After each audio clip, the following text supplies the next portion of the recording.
The pass along the left flat, he's into the end zone. Join the conversation by calling into the show at 855-PATS-500 or email us at podcast@patriots.com. Throws it toward the end zone. The pass with a diving reception is made for a touchdown. Patriots with the grab for New England.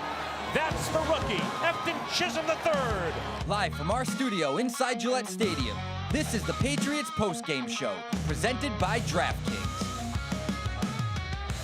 42-10, the final score at MetLife Stadium. Paul Perillo, Mike Dussault. I'm Kwani Lunis. Thanks for tuning in after the Patriots embarrassed the Jets as well. The Jets embarrassed themselves, really.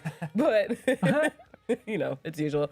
But it was a game. I'm kind of speechless, to be honest. I'm still processing. No, it was. I mean, I got on shades of 07 where it just comes out touchdown, touchdown. But Drake Maye, phenomenal. You could tell the Jets, were disinterested. They got disinterested as the game progressed. And, just with that first drive coming out, setting the tone right away. And they just didn't relent at all. You got the takeaway that further extended the lead. And, I mean, really, after the first, two possessions, it never really felt like this game was going to be in doubt. No, the game was never. Never. And it's one of those, listen, I've gotten a million of them wrong. We talked for a whole hour in the pregame show, and this is what we thought was going to happen. The other team didn't have anything to push back with. I don't think it was. I mean, I think Mike is right. I think there was periods where maybe the effort wasn't great on the Jets, but I don't think it was really an effort. It's like a want to and a can't. They couldn't. Yeah. It's basically you have an offense that goes out there with Breece Hall and two young, promising tackles trying to play against the team that's 12-3 and as good as anybody in the AFC. What did you think was going to happen? I thought Drake Maye was locked in and razor sharp right from the start. I thought Diggs, who I sort of wondered, he's sort of been in that when he has the big game, he kind of takes a step back. Well, he followed up a big game with another big game. Yep. So this game was not competitive for even a millisecond. This game was over from the first play of the game. Yeah. Well, we can get into the good, the bad, and the injured. Now it's time for the good. Pretty good. It's pretty good. The bad. Hey, what happened? And the injured. You all right, guy? The good, the bad, and the injured is brought to you by Aaron's. The next big snowstorm could be next week. Who knows? Make sure that I know, I'm sorry, I always do that. Make sure you're ready, though, so you can clear your snow and get back to cheer on your New England Patriots. Aaron's is proud to be the official snowblower of the New England Patriots. Visit www.aarons.com to find your Aaron's. Of course, we start with the good. Drake Maye, I assume. Right back up there. He's on the list every week. Yeah, he should be. Just a great effort from him. And I talked about what can you learn from him today. And I said, this is about learning and watching him progress. And, to me, that you could look at this game and say it's insignificant. I also just think it's another good step forward for Drake Maye of blasting a team that is packing it up for the offseason.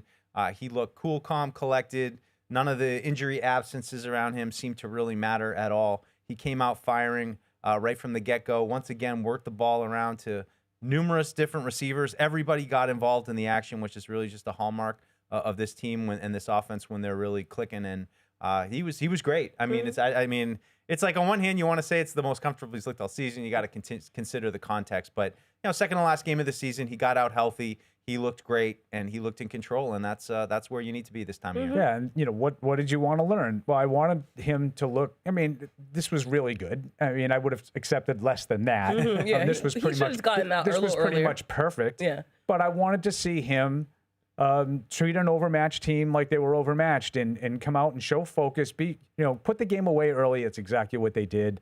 19 for 21, 256 and a career high 5 touchdowns.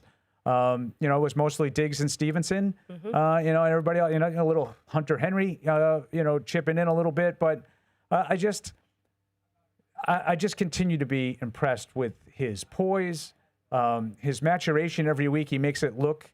I think Drew Brees said it at one point. He kind of makes it look effortless and easy at times. And I think when you're really prepared and you know what you're doing, you're in control, you make it look easy. That's what the great ones do. So, he was as perfect as you can be today. He falls just short of a perfect passer rating by the formula, But I don't know what else the guy could do today. He's got to complete those one of the 2 passes he missed. Well, one of the incompletions was a drop, by Kyle Williams, and I think the other one he just kind of threw it away. But I thought he was in control of that first drive. Good balance, and there was a 7-play drive. I think they had 4 runs, 3 passes. Ends with a nice touchdown pass to Hooper. And Patriots were, never looked back. Yeah. I know I'm tongue-in-cheek when I say don't compare him to Brady, but I did see Mike Reese tweeted out from ESPN Research, Drake Maye is the first Patriots QB with 4 passing TDs in the first half since Brady in Week 8, 2014 versus the Bears. But, anytime you see Tom Brady and Drake Maye in the same sentence, it is still a little exciting. It does. So I figured I'd read that one. There's been a couple of those this year, and it's a credit to Drake Maye. What a season he's had, and it's phenomenal. It's great to see him continuing to play at the level he's played at most of the season long, and finishing strong instead of fading down towards the end, or showing that maybe he just got on a hot streak in the middle of the year. I mean, I think today just continued to improve and prove that he is this player that week in and week out is completing almost every single pass. And also further solidified his MVP campaign. Yeah, sure. I mean, we'll see. Those things are always complicated for sure about what each voter wants in it, but it's I just think a lot of the voters might say, "Oh, look at that Jets team," but here are the odds right now. It was Stafford minus 225, Drake plus 180. So he's still behind a little bit. We'll see what happens the last week. But yeah, great game from Drake. So my next one would be Steph Diggs. Yeah. And again, it would have been understandable if after his performance last week, he maybe was a little bit less of a focus today. But again, the first completion to him, he's like barreling across the field. He's jumping over guys and pushing guys forward. He had 2 or 3 big catches. Say the long was 31, but he had a couple others that were over 20 yards. 6 catches, 6 targets, 101 yards.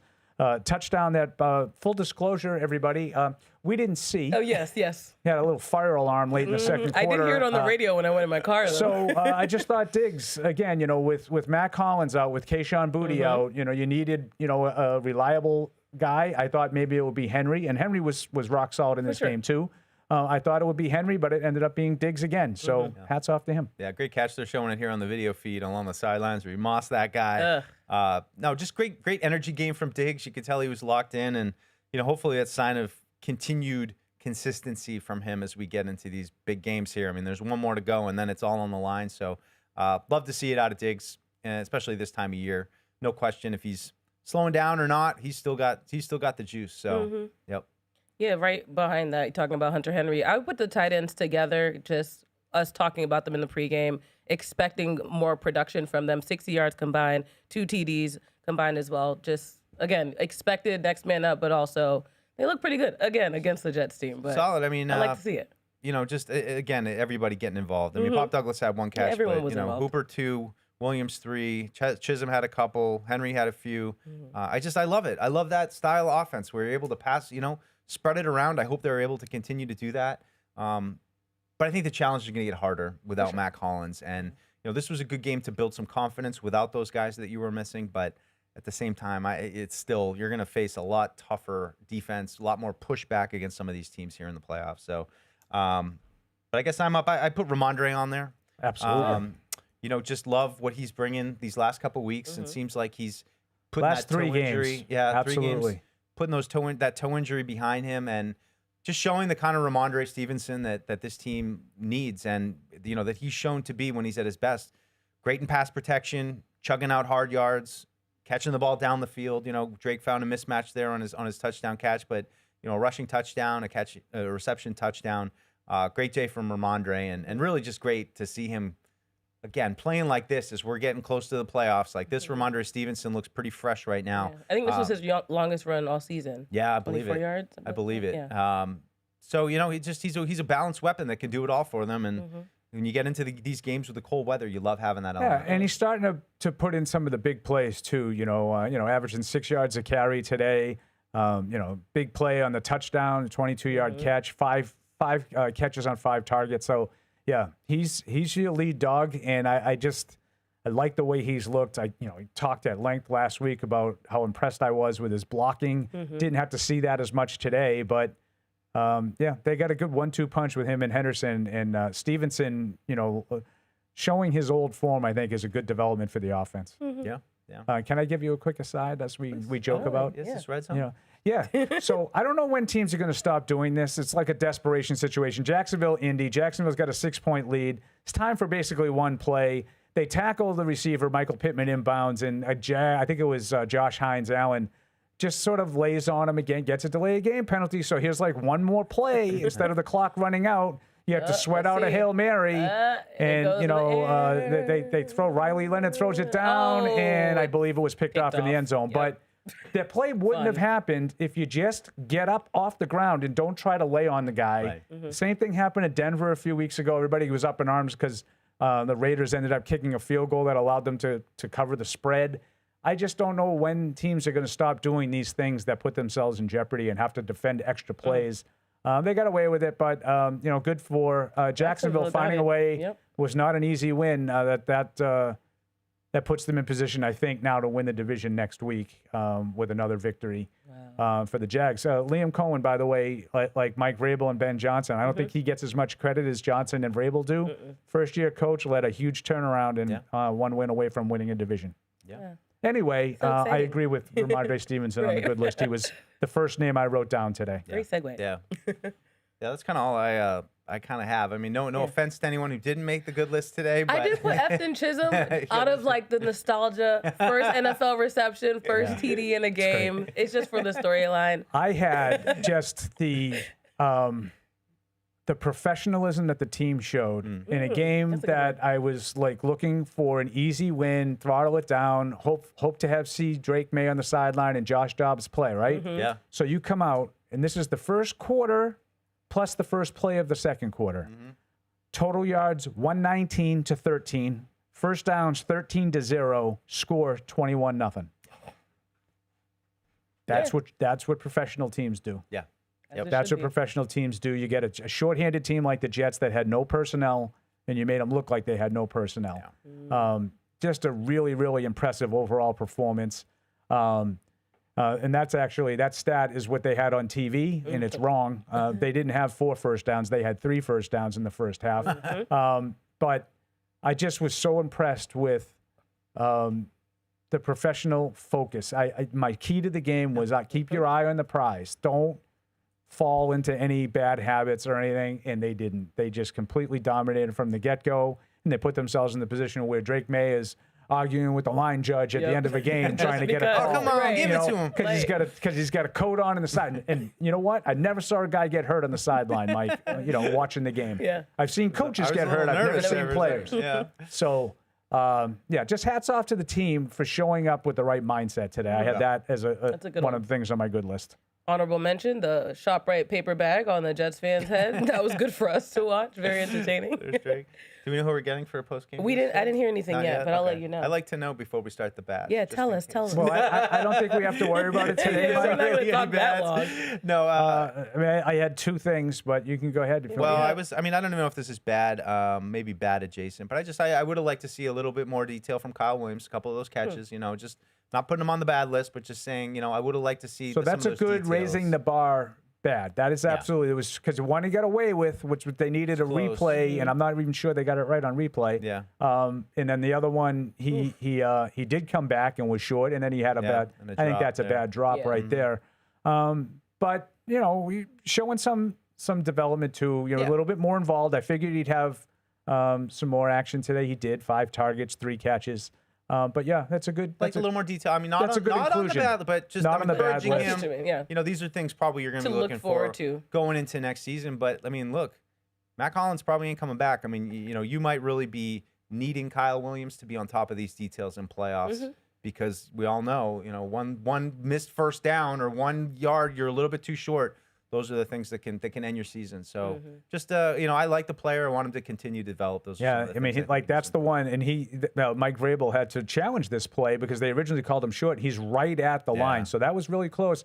And he's going back on his own. Like right here, you'd like to see him switch to the side to get out of bounds. Yeah. As opposed to giving ground that much, but I think that's a good attention to detail, the way you put it, Mike. I want to kill the guy. I would say just, a couple of sloppy things, but not major. And like, you're falling for a fake punt in the spot of the game that they did. Now they bounce right back and snuffed out the next fake punt that happened 3 plays later, 4 plays later.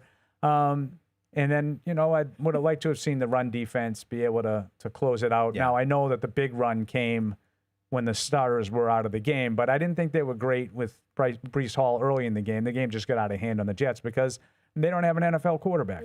So, it's hard to play that way.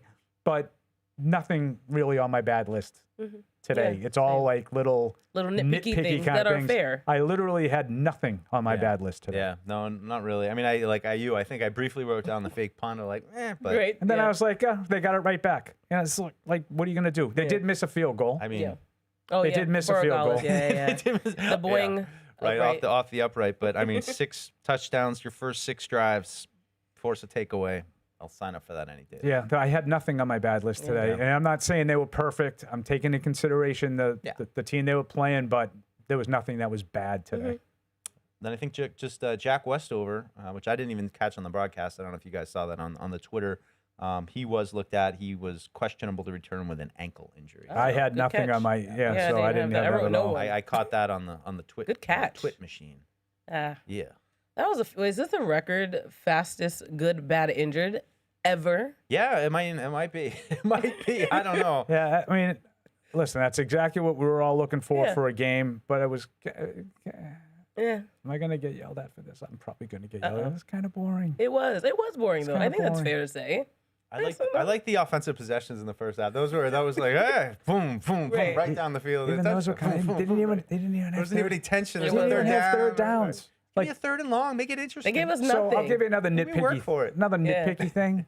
The game's totally over. It's 21-0. You're in total control. 4th and 3, kick a field goal. 4th and goal from the 3 later, kick a field goal. I mean, just because you know you can because you're playing against a sub-varsity team, like, I don't know. Would you have liked to see Joshua Dobbs earlier in the game?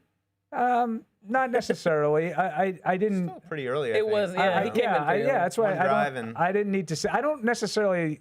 I'm not a big take your quarterback out of the game, but I am a stop throwing the ball kind of guy. okay. Because you're not going to get hurt handing the ball off. Early in the game they're running reverses where Drake Maye's trying to get out in front. He was lucky that someone doesn't crack him. That's what I was thinking. too. then Got punched in the face later. to start off they were going to go 3 and out on the 2-minute drill, Yeah. but a jackass gets called for a taunting penalty after forcing the first incomplete pass of the game, and then they got called for roughing the passer for kind of grazing it, whatever.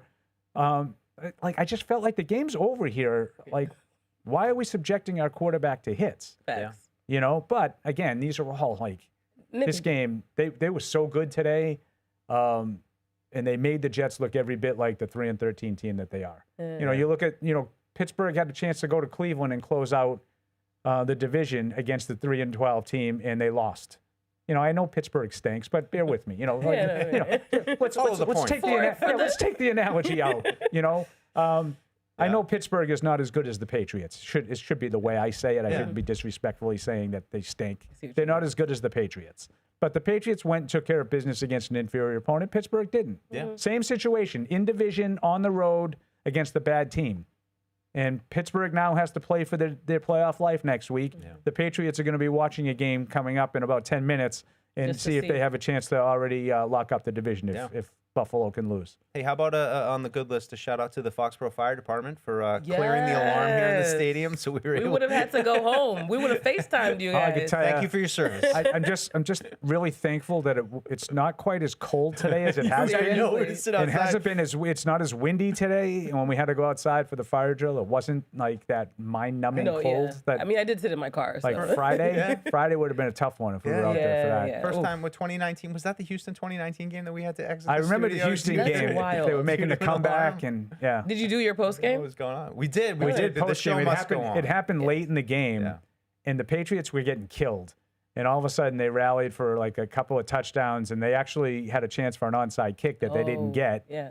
And we didn't really see any of it. We were out over there near security command, just trying to figure out what's throwing going on. snowballs off the side of the stadium.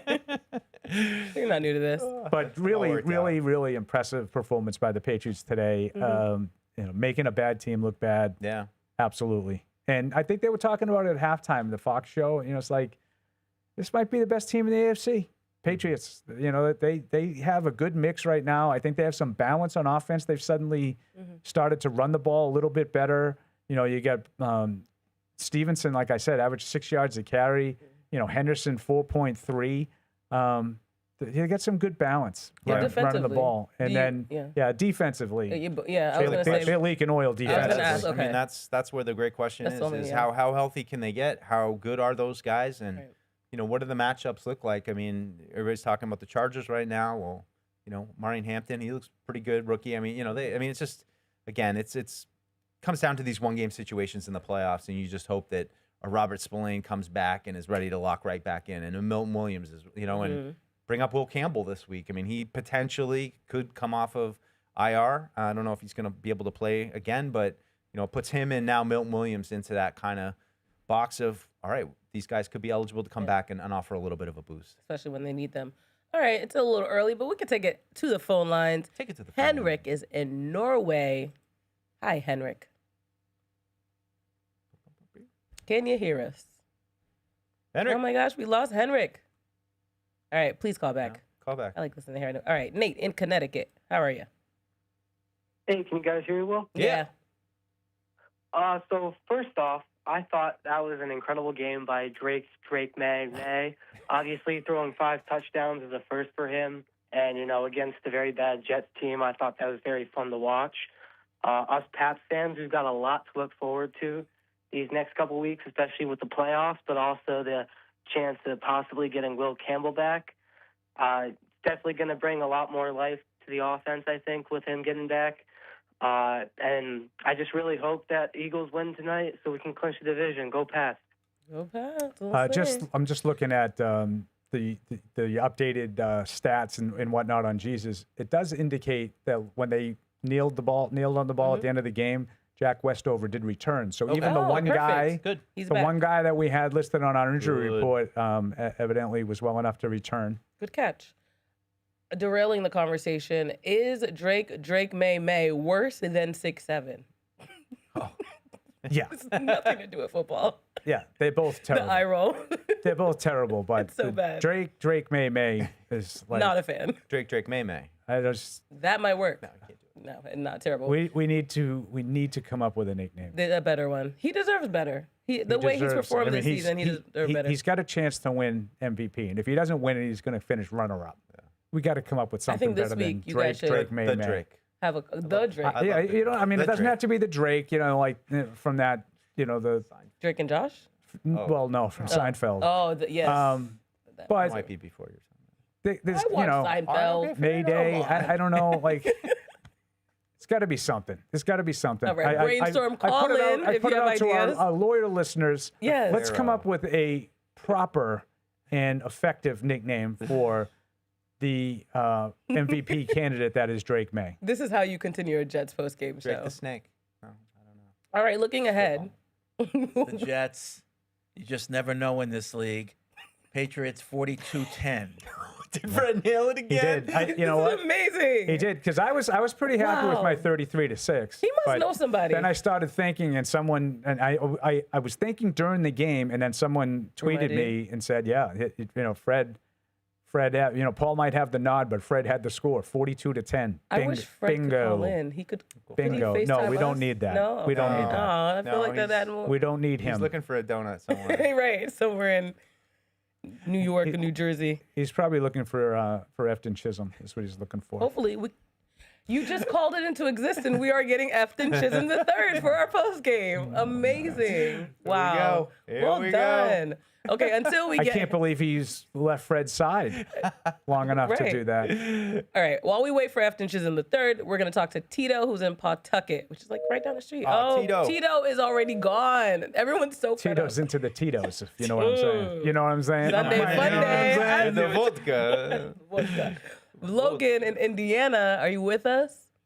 Oh, okay. I feel like I'm getting pranked today. Let's see Is this a joke? No, Yeah, Chad's All right, got you. Chad, Chad's you got better be on the line. Come on, Chad. Chad? Right here, right now. There it is. There's Chad Shrek. GPT. Chad GPT. We're just getting silly today. Chad, what That's are you good, feeling? Paul. Thanks, Thank you. Mike. I'm good. Oh, that was pretty good, too. Good job, Chad. Chad, you're playing right into it. Oh, excuse me. Any thoughts? Do you have a prompt for Chad? Yeah. Thought. I want to. What's the over/under on Boo Birds calling for May not having a 300-yard game today? We thought I'm we were gonna waiting say for zero. we were waiting for they took their foot off the gas. I call. did make a comment to Mike Yes. halfway through the fourth quarter. I said, if we get one call, like serious call, Yeah.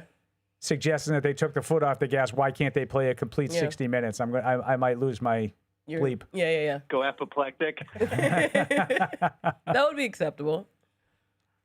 Yeah. No, I just. This has been a wonderful, wonderful season. I am so excited to watch this game, watch this team evolve, see everything grow the way it is. I mean, we're a threat for the next 10 years, it feels like, and it's so exciting to be back. Thanks, Yeah, Chad. I don't know Wow. about the next Yeah, 10 me years, but speechless. they're a Yeah. threat in 2025. Yeah. There's not a team that I've seen in the AFC that's any better than the Patriots. That might be a strong endorsement of the Patriots. It might be a Indictment on the other teams. that's exactly the word I couldn't find. An indictment on the other teams. Look at our chemistry. But regardless, I think the Patriots are a true threat right now. I don't know what's going to happen the next 10 years. I don't know if they're going to be able to support May with what he needs to be supported with. But right now, based on the way the other teams are playing, the Patriots are every bit as good as they are. That may or may not be true next year. I have no idea. Yeah. But see. right now, let's just skip Take the it day by day. formalities. Let's go. Yeah, I let's know. go. I know. That's just credit to the whole turnaround. I mean, think about where we were sitting a year ago, and remember being in the post game, the last game of the year, and literally that's when they let Drake Maye go, and feeling like, oh my God, we're back into it. But I mean, it's the quarterback. That's what we've talked about all this time. When Brady left in 2019, and how many conversations have we had on the radio about trying to find a quarterback, trying to find somebody with, not just the size and the arm and the ability to run when he needs to, but also the ability to put it all together and execute an offense the way that Drake Maye has this year.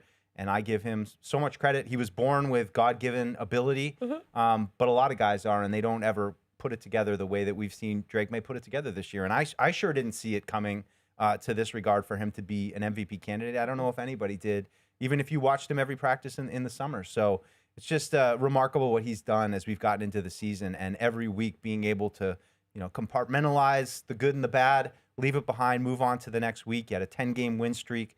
You had a tough loss to Buffalo out of the bye, and now you've bounced back with 2 wins here. So it's remarkable, and he's right. I mean, I don't know what the future is going to hold, and I certainly believe that they're going to have to get a lot better next year to keep pace with what the rest of the league's going to do. Yeah. But I love what Vrabel's done, and I love that they have a quarterback, and that's a great place to start. Yeah, I was listening to the radio early this morning, and whoever was hosting that show, it was like a Fox National show. He was like, if you had told me the Patriots would be 13-2 earlier in the season, I would have had you to get your head checked. Yeah, I mean, I think we all were. Yeah, I mean, of course. I felt like I just at a certain point I settled in at 9-8. I was like, I'm just gonna. Everyone's always asking me Yeah, what the that's schedule is. I'm just gonna be like, I think it's gonna be pretty good. I'm just gonna say 9-8 because that's safe. pretty good. Like it was. I thought it would be up and down, and we talked so many times. They're coin flip games and a lot of them weren't coin flips this year. But they won them all. Yeah. And that was the thing. They really only lost, in my view, 2 of the coin flip games. I figured, you have 12 or 13, you go 6-6 if they're coin flips, But they went like 10-2 in those games, and I think they deserve a lot of credit for just how quickly. I mean, May deserves most of the credit because, like you said, Mike, I don't know how many people thought he'd be a legitimate MVP candidate, and he certainly is. But the whole team deserves a lot just for how quickly they've turned it around. It looks miserable, by the way, it's in raining, Buffalo. pouring in Buffalo right now. for that It just game. kicked off. This will be these an interesting Bills one. red uniforms. What are these? You don't things? like it? Not a fan? No, I don't like it. They look clean. In fairness, you Is don't it like a the lot. pants don't match? Though that they match, all right, I guess. In fairness, you really don't like a lot. You don't like a lot. I don't care for So them. picky. No, thank you. All right, let's check the phone lines again. We have Max in New York. Max. Max, were you at the game? Hey, how are you guys? Good. What's up, Max? I just was at the game at MetLife. Nice. It was awesome. It was mostly Pats fans. Whenever it was third down for the Pats and the scoreboard would light up, make noise, it remained dead silent. And whenever the Jets had a third down, the place went crazy. Wow. So I just want to let people know that it was a Pats fans showed up here in New York. Thanks for Yeah, giving we us the could tell. atmosphere. enjoy the rest of the night. All right. Good stuff. Yeah. Never been down there to that stadium. Also, we avoided the turf monster tonight. We it appears. did. That was a good. cause for concern as well. So. Yeah. All right, TJ in Arizona. Hello. Hey, everyone. How's it going? We're Hey. good. I'm happy to hear that. Go Pats. I'm happy we got the win. Honestly, I was not going to call in until Paul gets so upset about Drake Maye's nickname. Thanks for calling in. It's so upset. I get upset about a lot of things. Yeah, upset. This isn't really one that I'm upset about. I really don't understand what it's supposed to mean. Okay, let me explain it. Oh, yes, thank you. And please don't tell me it's from the Drake Maye lover site. I'm not a moron. I know what that is. But I just don't understand what it's supposed to mean. TJ, break it down for us. So Evan got it right. Drake Maye is set up that way because he's so good. Like, he doesn't need a nickname. So it's Drake Maye, because he just doesn't need a nickname. Yeah, that so makes his no nickname is his name because he doesn't need a And that's the nickname? only explanation I've ever heard, and that makes no sense. It just doesn't make any sense. That makes He doesn't need a nickname, so we're going to give him one. That's Drake Maye.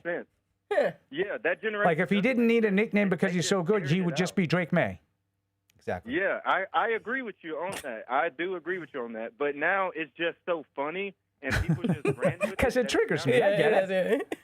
It's gonna stick. And the second thing is, nobody is going to expose who Drake Maye lover is. Like, we just love him so much. Yeah. We're not gonna tell who he is. He's like Banksy. But just know he is he is a real person. It's like the Captain Andrew Luck guy. We just don't expose Like, no one cares who he is. Thanks It's for just breaking kinda that down, like this TJ. quirky- It was like this quirky little follow. You too. Thanks, TJ. Sorry. That is Yeah. the clearest I've heard it explained. Like, you Oh, read no, about it. everybody and see explains it that way to me, and then I say, like, I don't get it, and they're like, well, it's just, no. I'm understanding the words that you're using. It just doesn't make sense. They don't make sense. Like, there's a difference. Fair. All right, Poconos. Back to the Poconos we go with Ron. Welcome back, Ron. Hello to all you all again. Hey, Ron. So I called in earlier to compliment Paul on his observation. I probably should have stopped there. I'm going to jump in on the nickname because, I don't mind making a fool of myself. Drake Maye Rake. Drake Maye Rake? The rake. Like, is he raking in the Drake the rake. yardage? Drake the rake. Yeah, rake encompasses a lot of things that, you get it. Yeah, I get what where you're going. Hey, this is how brainstorming starts. You start with an idea, But, and then you let it evolve. So Yeah, thanks and for starting it here off, Ron. I'm here for all suggestions. Yeah. I like good, yeah. Yeah, at least you called in and It's said better something. than Drake Maye. Well, I think so. And then too. claiming he doesn't need a nickname. All right, guys. Go Pats. Thank you, Ron. Thanks, Ron. Thanks for indulging us. This is going to be a fun post-game This show. is so fun. When you Please call lay in. the smackers down like that, this is going to be a fun post-game show. Oh, I we like have it. a little tweet right here from NFL Plus. Drake Maye, the first player in NFL history to complete 90% of his passes while throwing for 250 yards and 5 TDs in a single game. Mind-blown emoji. Okay. Do you want me to do my thing now? Do it. You know, like how my rain on everybody's parade. Do I it. couldn't care two craps about any of those kinds of You don't things. like those The only thing I stats? care about is 13-3 and the fact that he's an MVP candidate. There we go. Like, I don't care about your little SID stats, like, at night, this thing. First with this player to run while Yeah. wearing a hat. Yeah, tell me. Under the I'll take those sun. stats in the playoffs. So you Yeah. do something like that in the playoffs. I just want him. I just want him to continue to play well every game. I don't need his statistics. Like, I don't need to have an Excel spreadsheet to eliminate these parameters and those. That's the only guy who's ever done that. Be the only guy who ever won the Super Bowl while doing this after the last. Whatever. Okay. Just keep winning, maybe. Just keep winning, baby. Keep winning. That's what it's about. All right, let's go to Puerto Rico, Mike. I wish I was in Puerto Rico. Mi amigo con grande cabeza. Well done. Where's Mike? Mike, do you have a big head? Mike. Mike. ¿Qué tal, Mike? I'm here. Yes. There he is. ¿Qué tal? Yo estoy bien. ¿Cómo estás tú, Kwani? Muy bien. whoa, Gracias, whoa, gracias. whoa. That's all I got, though. Un poco. You're allowed to say I'll do muy the bien, me bridesmaid too, speech. and that's it. Right. You really don't know any more than that? No, I know. Come on. A little bit. Elementary school. Un poco. Un poco. See, Mike, look what you started. Well, I want to take this opportunity to talk about you, Kwani, if I may. Okay. I didn't do it. Speaking from the heart and being as honest as I can be, I would say that Hardy was Tom Brady of the post-game show. Like what he brought to the game and what he brought to the show was really spectacular and top of the line, made the show really enjoyable. But I think you're becoming the Drake Maye of the show. I mean, Kwani Lunis. Wow. Thank you, Mike. I appreciate that. I mean, big shoes to fill, but this has been fun so far. So, Kwani Drake Maye Lunis. There we go. Your nickname is Drake Maye? Speaking of, right, my nickname's actually Drake Maye. See, now that I would be more on board with. Drake Maye is so good that other people have to use his name as their right, nickname. Exactly. That's how he's it like works. the Drake Maye of Patriots Unfiltered. Right. Any thoughts about the really Pats? Encouraging. I mean, just like you stepping into the show and doing a great job, I am just really, really encouraged by the contributions of everybody that has joined the team recently. Again, you included. But, I mean, look at we had 2 rookies in the offensive line that are performing really well. Henderson, who's a top-performing rookie. Williams, who's finding his groove, and so on and so forth. Even what's the rookie playing safety? Craig Woodson. Craig. Your guy. Craig Woodson. I mean, you see him flashing here or there. Borregales and stuff like that. I mean, the future is bright for the franchise, and not only on the field, but in the booth. So keep it going, guys. Here's to hopefully plenty of good years starting in 2026 and just a lot of success and a lot of entertainment. Thank you, Mike. Thanks, Mike. Thanks, Mike. Appreciate you. Mike. All right, we're going to go to Jay and Chiba. Hi, Jay. Where's Chiba? I don't Japan. know. Yeah. Really? That's my RC son. What'd you say, Jay? Jason. How old are you, Jay? Where's Dad? Speak up. Oh, okay, Dad's in. It's like, I forgot how old is he? It's Jason Chiba and my son Nico. Ah, hi, guys. Go Patriots. Go Patriots. Go Patriots. Thanks for calling in. Sure. Yeah. What's up? Kwani. Yes. Hey. Hi. A+ looks like F- headshot. What is going on with your headshot? It's an old photo. I do need an actual headshot. You know what? I'm going to get a new one just for you, Jay. Playoff headshot. Right. I'll get a playoff headshot. Yes, you're really good looking, but the headshot is just not doing you enough favors. Okay. I apologize, but that's not good enough. Okay. See? That's how mid-season we get better. I got you. Thanks for calling in. Thank you. Yep, you're welcome. Bye, Nico. He's so cute. Nico was like, we Trying got to to figure out call what to this say. girl, We Dad. need I to don't know what fix she's her doing. headshot. Now, what's up with that headshot? Okay, Random right on criticism cue. for 1,000 hours. I know. Efton Chisum joins us now, the third, might I add.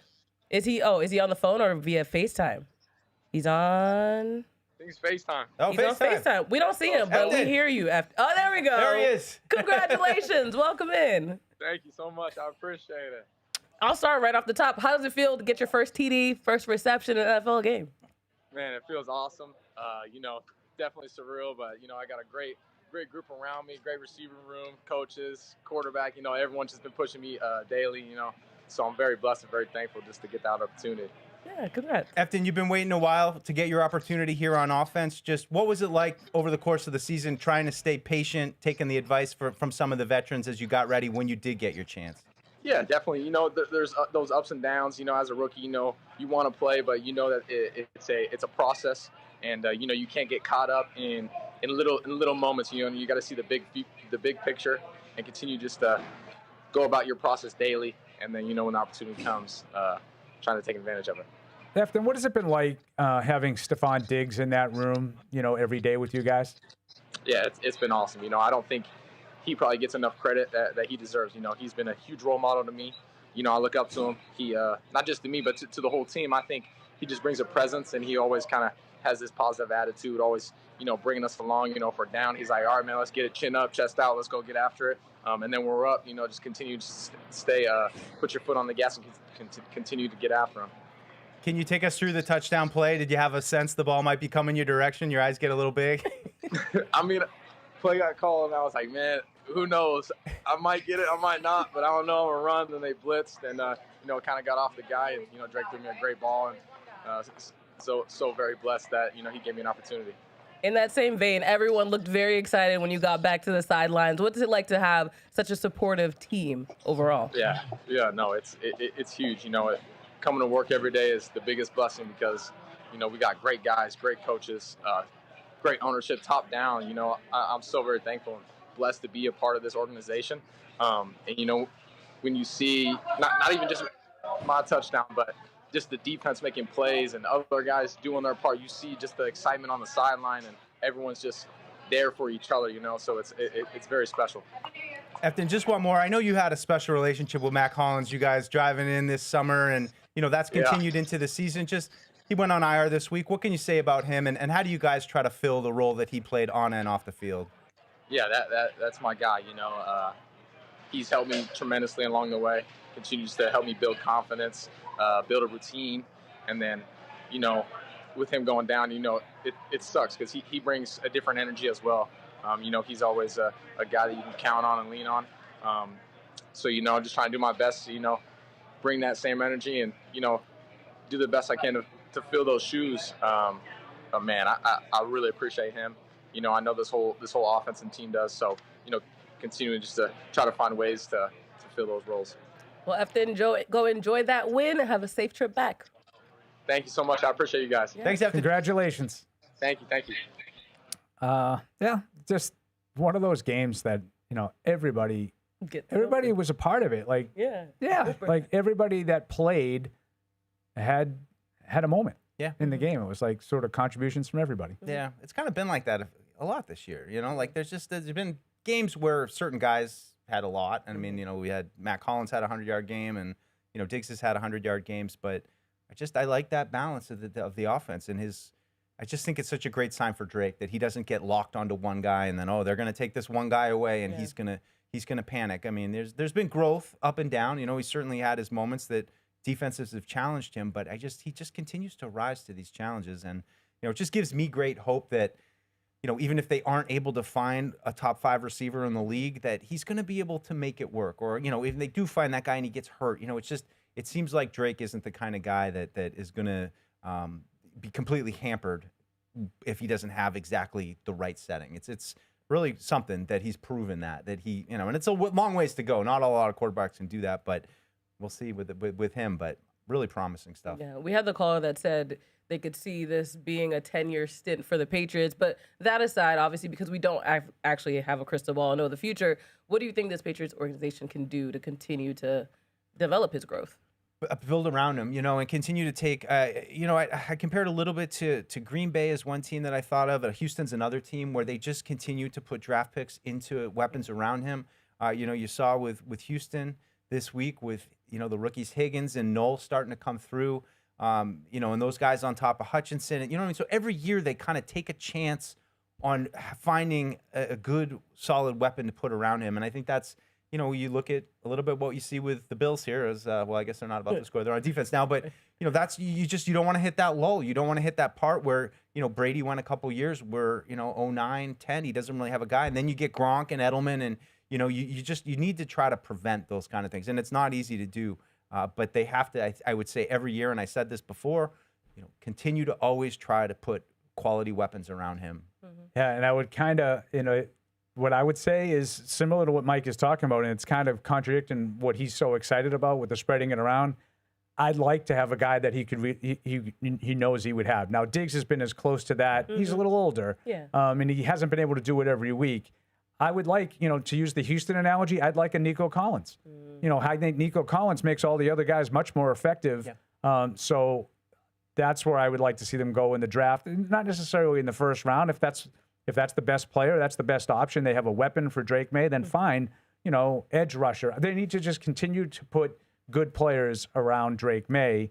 And the quarterback will always give you a chance to be relevant. We've seen that in, around the league, the teams that have consistent play at quarterback are always going to be in the mix. Then what do you do to go from being in the mix to being a true contender? Houston is an example of this. This is now 3 years in a row they're going to be a playoff team with C.J. Stroud. I don't think they've yet advanced to the point where they're a Super Bowl contender yet. But Nick Caserio is doing it with the draft, and they have a good young nucleus of talent around them. Maybe they're on their way to that, and maybe, who knows? Maybe they're in the same spot the Patriots are in right now. No one's any better than them, and they find a way to advance this time around. But that's what I'd like to see them do, is continue to build around Drake Maye. But I do think they need that one guy that sort of makes everybody else better, but then a guy that you can rely on in the clutch. And that's what Diggs has been, that guy for him this year. Yeah. But someone he can grow with in theory in the league. Yeah. I got you. All right, we'll go back out to the phone lines. Saba is in North Carolina. Hi. Hey, guys, y'all got me? Yeah. Hey, I haven't really been paying attention a lot to you guys, so apologize if I don't know all of you, but I'm a big Redskin fan down here in North Carolina. Carolina alum, saw Drake Maye play against Notre Dame a couple of years ago, and I knew he made a lot of money when he threw 5 touchdown passes right in front of my eyes. Wow. And so I'm a big Drake Maye guy. I even got my jersey. I can't bring myself to buy a Patriot one, but I bought a Carolina one, That's fair. But I tell you, I'm comparing him to Jaden Daniels, what my team is doing with Jaden. They babyfy him. They let him pad his stats when the game was over, whether it was a loss or a win, just to get him the Rookie of the Year, and now look at him. Nothing. And they make apologies for him if Terry McLaurin happens to be out or something like that. You guys need to stay with having a wide receiver by committee so he can read defenses and understand where to go with the ball and not go to a player. Look at Aaron Rodgers. Without Devontae Adams, he was nothing. So I want to keep Drake Maye the way he's doing it, where everybody gets to eat. In high school, he did the same thing. He made sure everybody got the ball, and that is more sustainable. I'm so proud of Drake Maye. I'm so rooting for the Patriots, and I'm this close to becoming a Patriot fan. Hey. I told my local radio station, don't draft Drake Maye. Don't draft Jaden. They didn't listen to me. Well, it's okay. You can come over to our side anytime. I love the tenor of that. I love the tenor of that call. Seriously. I would strongly push back that Aaron Rodgers was nothing without Devontae Adams, but I mean, I'm nitpicking. But I love the tenor of that call. And the energy was. I think it's how to buy maybe a rivalry jersey. Yeah. It's like, it's kind of close to Drake Maye blue, but that's funny, man. Drake Maye blue. Thinking. Did I do a thing? Did you just? No, I didn't. All right, Gunnar in Maryland. What do you think? Hey guys, I just want great show. I think the post-game show is like the best show that you guys do, and I love it. I just think it's whether we win or lose. I think you guys are really good. Just a quick little story. I remember so I raised 5 kids here in Maryland. None of them saw a losing Patriot team until just recently. I mean, I raised 5 kids. That's how long that dynasty went for. The first time we went to the AFC Championship, I think, and Paul, if I get this wrong, you correct me, but I think we were playing Pittsburgh, and this is, when this is their first Super Bowl run, and it was snowing like crazy in Maryland. I had DirecTV, I had Sunday Ticket. The satellite starts to go out. So I risked my life to watch that game because I fell off the roof trying to clear the snow off my satellite. Gunnar. I didn't get hurt. We're glad to hear that. Here's the question. So I think one of the hallmarks of the Brady era was obviously Brady was terrific, but that team was mentally tough. They were always mentally tough, and I think this team has the same quality. They come back, they fight back, they have injuries, but they continue to play hard. I mean, what do you guys think? And I'll take it off the air. What do you guys think the role of coaching plays? Like, what's the best thing you can look at? And you can look at this team. How do you say that Mike Vrabel is a great coach? What's the one thing that points to it? Thanks, guys. Have a great show. Great question. I would say when he got here, he said effort and finish, and I think you've seen all season long a team that plays with effort and finish. And also, it's simplifying. 8-0 on the road. Yeah. Yeah. We haven't even mentioned that in the post game yet. Oh, yes. Yeah. But I think there's an element of coaching. Now, I don't want to get lost. I was on the wrong side of history once in these kinds of arguments. What makes Mike Vrabel a great coach? Drake Maye. Okay. Yeah. That's my answer right now. The guy's playing at an absurdly high level for 16 straight weeks now. Drake Maye. I couldn't have envisioned this kind of a jump. Mike and I still kind of shake our heads when we watch training camp practices. And Mike termed the, you named the term the Maye spray. Yeah. Oh, yeah. When he just would lose his accuracy in the middle of, a set of downs. And, what I've been really impressed by with Drake Maye is his ability. We didn't have any of these today, but his ability to put a bad play or a bad series behind him immediately and then respond. And I can give all the credit if I want to Josh McDaniels. I can give all the credit for that if I want to Mike Vrabel. I don't. I give it to Drake Maye for being able to do that. He's been so good. And I think the team has improved accordingly. You know, with his play, he's lifted the team to the point where now he's they're as good as anybody. Yeah, it's I mean, there's a lot of elements when a team wins this many games and only loses so many. But I mean, the biggest part of the pie is Drake Maye. Absolutely. But Paul's right. I mean, you got to say that Mike Vrabel's done a good job. You got to say. I think he's done a tremendous job. I think he's done a tremendous job. You got to say that a team that lost their defensive coordinator, twice this year already, and is kind of, that was something that they had to overcome too. So, it's success has many fathers and failures and orphans. So, that's usually how it goes. But in this league, the quarterback makes the league go. Oh, for and sure. that kid has just been. He's been an MVP this year, so start there.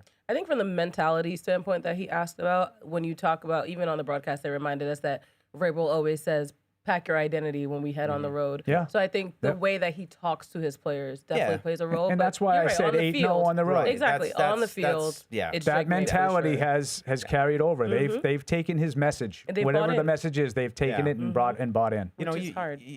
Teams talk about identities all the time, though, and sometimes I just think that those are, I don't know, just afterwards, like you see how you were, and then you're like, oh, well, that's what our identity was. But it's my big chemistry thing. Yeah, but this team has, you can tell they like each other. Like, you can tell that they are a team right now, and that to me is, a positive of Mike Vrabel. I would say coming out on that Monday night game where it's like, I don't know, they might come out flat. They came out fired up.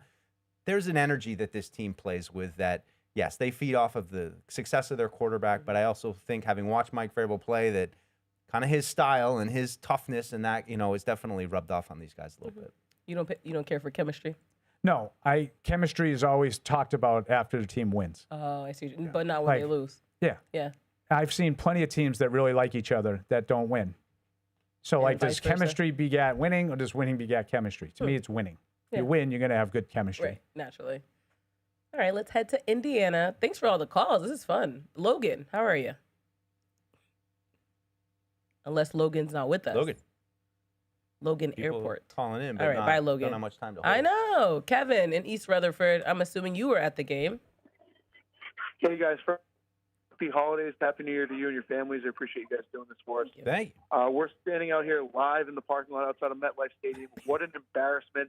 A no-show for most of these Jets fans. The stadium was 90% Patriots fans. The NFL's national nightmare is back. The Patriots are back. We're back, baby. I know you're with me, Deuce. I know you're with me, Paulie. I know you're probably a little bit more skeptical.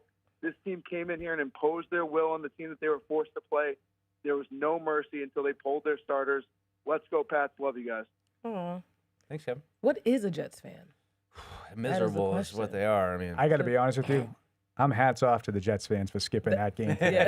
Just like I was hats off to the Patriots fans for skipping those games down the stretch last year when we had 40,000 people in the stands. I think when you go and you support a team that's not trying to win, you send a bad message. Yeah. That's a good point. The only way you can be heard as a fan is with your pocketbook. You don't want to get you don't get my money if you're not doing what you're supposed to be doing. Jets fans spoke volumes today. Yeah. Boycotting works. That's not good enough. Yeah. That's not an NFL team. They didn't put an NFL team on the field today. No. I mean, a little perspective, too, is remembering 2 years ago with, Bill Belichick's last game here, hadn't lost to the Jets in forever, and then, lay in the 17-3 turd here with, I mean, just 119 yards of total offense. Like, they had 20,000 empty seats for a Chargers game last December on a Saturday. Like, it's not that long ago. Right. You're not that far removed from being on that side of it. So, you'd be grateful that and I think that's I'm not telling you that the fans deserve a medal, but I understand fans. I understand Jets fans. It's not embarrassing to me in any way, shape, or form not going to that game today. Let the Patriots fans pay money to go. That wasn't an NFL game. Yeah.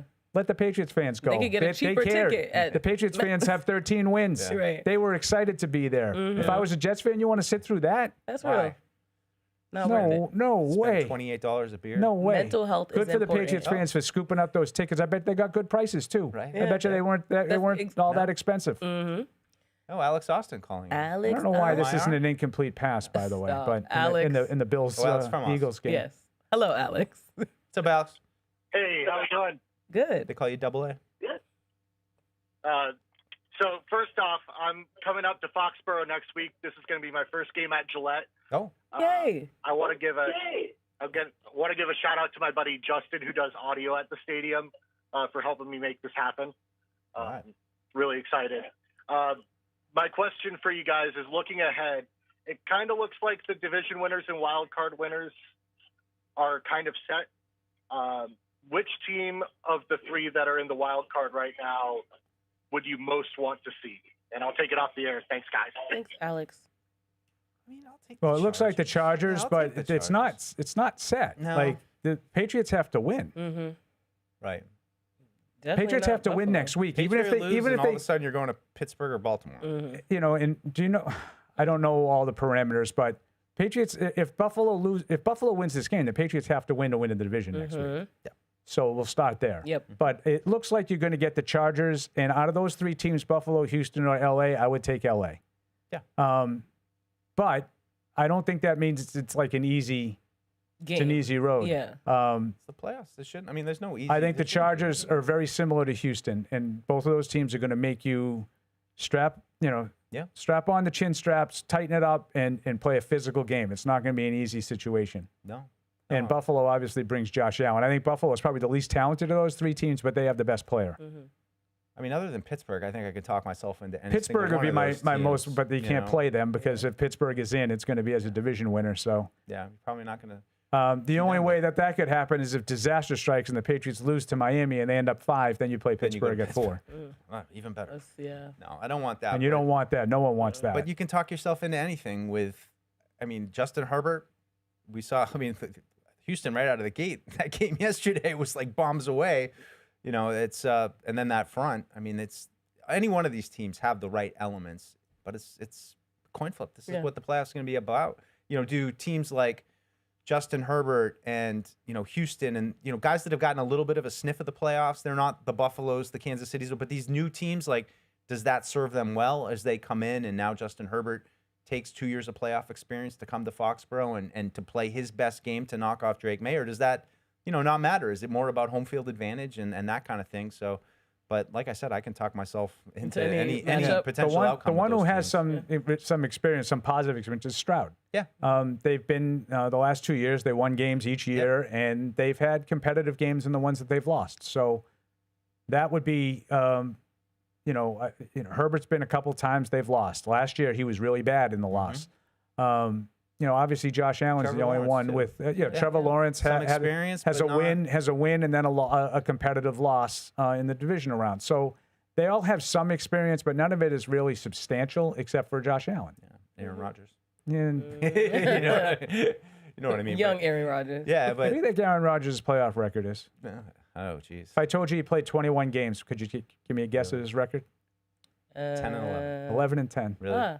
Well, close enough. A lot of number one. The way you were saying. A lot of number one seed losses. Yeah. For Aaron Rodgers. Yeah, but even Bo Nix too. I mean, Bo Nix had some experience last year, and I mean, I don't want to say this is a changing of the guard because I mean, I think those teams could be back next year. But in terms of this playoff season, it's about these teams with a little bit of playoff experience. Are they ready to make a jump, or did New England already pass them because Drake Maye is just that good, or is Josh Allen ready to just do Josh Allen things for 3-4 games and get them to the Super Bowl? We'll see. It's going to be really interesting. Really interesting playoff. As we see if the Eagles will score. They just scored. There we go. Eagles up 7-0. Nice. Oh, boy. Nice. Look at us rooting for the Eagles. All right. Still don't understand that fumble call, by the way. Looked like an incomplete pass to me. He tried to throw a ball and it slipped out of his hands, but it went forward, down. They called it. Ended up being like a 40-yard loss for Buffalo, and Philadelphia recovered and like 3 plays later scored a touchdown. So instead of being down 7-0, the Eagles are up 7-0. Look at that. And on a miserable day. It does look absolutely terrible out there. I'd rather have it be snow than that. Yeah. Because it's got to be cold. At least we're warm inside. All right, let's head to. Not that warm. I wasn't going to put them all blast. Not that warm in here. I should wear my Patriots You have to have a jacket right today. here. Like why is that not a pass? Yeah. I don't really understand why that's not a pass. That is a good question. Anyway, I'm gonna have to put Mr. Kraft. I'm gonna have to call him this week and say, RKK. RKK. Can we get some? It's PP. LRC. Can a brother get some heat? Just a little bit. Because it is cold in the studio today. Because no one's in here except for us. Mike in Tampa. Hi, you're probably warm. Oh, yeah, it's nice out here. So, Mike. Looks like Fred finally got his blowout there and nice, comfortable win. But unfortunately, I didn't get to watch it because I was at work. But one thing that I wanted to talk about, and I don't know if you guys have talked about this before, but with 2 minutes left in the first half, Jets kicked to the Pats, and they're at, the 9-yard line or something. And the Jets haven't been able to stop them all game. They've been driving down and scoring every time. And, of course, the Jets couldn't score. Why are they calling timeouts? Because you got to try to play. I mean, the only reason why the Patriots scored on that is because the Jets committed a ridiculous roughing the passer on third down. They actually got the stop, but they got called for hitting Drake Maye in the face. And then they called another timeout after that again. Did they? Yeah, because they're trying to stop them so they can get the ball back. They're getting blown out. It's 28-3. What are you going to do? To your point, Breece Hall looked also confused about that. Breece Hall was on the sideline at the time. The Jets defense was on the field, and they're trying to get the ball back. I mean, I know the game was over, and you know the game was over, Mike, but they don't know. They don't know. They're trying. They got to at least try. You don't have, I have a hard time criticizing a team for trying to get the ball back. Plus, the Patriots had timeouts. They weren't going to run out of time. The Patriots had their timeouts. So it's not like the Jets were saving the Patriots time because the Patriots just would have called timeout. They were going to score anyway. I'm with you, Mike, but, I mean, the Jets got to at least try to get the ball back. I would wonder why the Patriots called timeout after the Jets' second down play with 10 seconds left in the half. That made no sense to me. Typical Jets thing to do. And figured out maybe they're thinking, hey, maybe Drake Maye will score again. They won't have to see him in the second half. Not true. That's not what they got. Get him out. Unfortunately. Now we're making fun of teams for trying to win. I don't know. It is a little tongue in cheek. I will say I was just jesting. But it's the Jets. I figured they'd do something. I had much bigger problem with the Jets personnel that they brought to an NFL game today. If I were, I think they legitimately had 3 NFL players on the field: the 2 tackles and Breece Hall. Yeah. Brady Cook is not an NFL player, and he's trying to play quarterback in an NFL game against the best team in the AFC or the second best team, second seed. That's not going to work. Are we going to see the same thing next week with the Miami Dolphins? So here's the difference. The difference to me between the Dolphins and the Jets is the Dolphins actually have some players. With Achane and Waddle, they at least have an ability. Now, I don't know how good Quinn Ewers is, but Quinn Ewers was highly regarded in college. Yep. Brady Cook was not. Brady Cook was sort of an average, also-ran quarterback at Missouri who went undrafted. Now, you could say Ewers is the same thing. He's a 7th-round pick. So I get it. I'm nitpicking. I would probably, Mike, say next week we're going to be having a similar conversation about the quarterback. Isn't good enough to play in the NFL. But I think the other pieces around the quarterback for Miami are a lot better than they are for the Jets. Yeah. I don't think there's much difference between much comparison between the Miami talent and the Jets talent, and I think that showed when they played 2 weeks ago. Miami did exactly what you did to the Jets 2 weeks ago. Touchdown, touchdown, touchdown, 21-0. Yeah. That's how the game started. It wasn't 2 weeks ago, it was a month ago. But Miami's better than the Jets. Now, I think the Patriots should take care of business and win that game at home next week. Yeah, maybe you get Milt Williams back and get him, knock some rust off. Yeah, who knows? Maybe you get Will Campbell back. Yeah. Fingers crossed. Thanks, Mike. Go Pats. Appreciate you. Thanks, Mike. Mike. All right. Marty in the Supreme. Pacific Northwest. Where in the Pacific Hey, how Northwest? you guys doing? We're good. Marty? Yeah, long-time listener, man. I've been listening to you way back in the Andy days, man. Oh, sorry. I just wanted to say that Deuce is a great addition, man. Always has good insight, really good defensive mind, what I like the most. I just wanted to say that wicked excited about the season. And the last time, I believe, the last 2 times that the Pats were 8-0 on the road was 11-14. Which meant I'm not going to jinx anything. Yeah, just don't say it. Don't say the word. No. They were pretty good seasons, you know. It was actually 07 and 16. Yeah. My bad. But we knew what you meant, though. Both of those seasons, the Patriots went to the Super Bowl. Yeah. There you go. You said it. Big time. Hey, where's Freddie? What's that? What is it? Freddie not on the after show or what? Freddie is actually at the game. Yeah. He's they're probably flying home at this never point. know in this league. Patriots We have the voice. 42-10. The voice of Freddie's I here. didn't know, well, I'm a big time fan of Fred, by the way. Who isn't? Who isn't? Shout out to Fred. Yeah.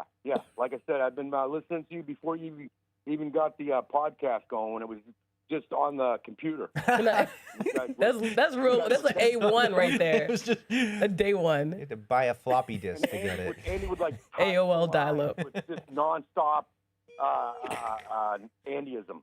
Oh, yeah, right. Well, Andy yelling at Fred. That was just classic. Classic. Hey, go Pats, Pats forever, forever Pats. Hey, thanks, Marty. Thanks for the show. Thank you. Appreciate it. I just say real quick though, like there are some fans that call in and are like, I really like Deuce's insight. Then there are other fans who are like, I don't think Deuce knows what he's talking about. I There's just- such a balance. Like, I haven't. Some I people mean, like I it, some haven't. I people never don't heard like people it. say Deuce No, doesn't know I what know. he's You know talking what? about. You're Some people being- like, I don't really like him. You know, like Dang. Paul's my favorite. If you don't have anything nice to say, don't I don't say like it. Evan. You know, like somebody's always got like weird, like somebody loves you, somebody hates you. Deuce has been a great addition. In 6 year ago. 7. It took me a little while to get my feet They under finally me. like you. Yeah. They like me finally. It's like your 7th season, is it not? Yeah, it's my 7th season. Oh my goodness. I know it goes by. Great addition. Yeah, yeah. I mean, You're coming into your own. You're Finally. You're You like figured you're it gonna out. You're gonna be a 10-5 guy soon. Sounds pretty soon. Someday. I can't. They're even going to let me on All Access this week. So there you go. Very Ooh, cool. I forgot stepping about up. that.